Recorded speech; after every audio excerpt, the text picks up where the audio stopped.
Overall সত্যি কথা বলতে যে আমরা খুব ভালো ক্রিকেট খেলেছি এবং আরও কিছু জায়গায় যদি আমরা ভালো করতাম তাহলে আরও বেটারমেন্ট হতো। বিশেষ করে আমরা 50 ওভার ব্যাটিং করতে পারিনি, এটা একটা আমাদের অবশ্যই 50 ওভার ব্যাটিং করা উচিত ছিল। এবং সত্যি কথা বলতে যে আমাদের স্টার্টিংটা ভালো হয়েছে, বিশেষ করে ইমন যেভাবে ব্যাটিং করেছে ওর পার্টনারশিপটা খুবই ইম্পর্টেন্ট ছিল শান্তর জন্য। শান্ত আরও যেভাবে খেলেছে এবং তাহিদ হৃদয় যেভাবে উইকেট পড়ার পরে এক সাইড আগলে রেখেছে, এটাও একটা ভালো পজিটিভ ছিল।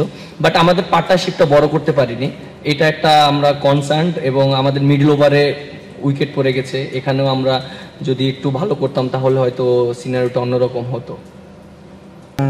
আমি যদি পারফর্ম করি অবশ্যই মাঠে খেলবো, এই চিন্তা ভাবনা আমার কাছে সবসময় ছিল, কারণ আমি কখনো এজ লেভেল খেলি নাই। আমি ঢাকা লিগ থেকেই মানে খেলা শুরু করছিলাম।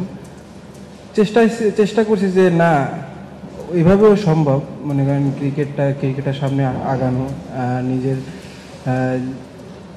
লক্ষ্যে পৌঁছানোর জন্য চেষ্টা করছি। ইনশাল্লাহ আল্লাহ অনেক দিন পর মুখ তুলে তাকাইছে যে ইন্টারন্যাশনালে ম্যান অফ দ্য ম্যাচ হয়েছি, আলহামদুলিল্লাহ।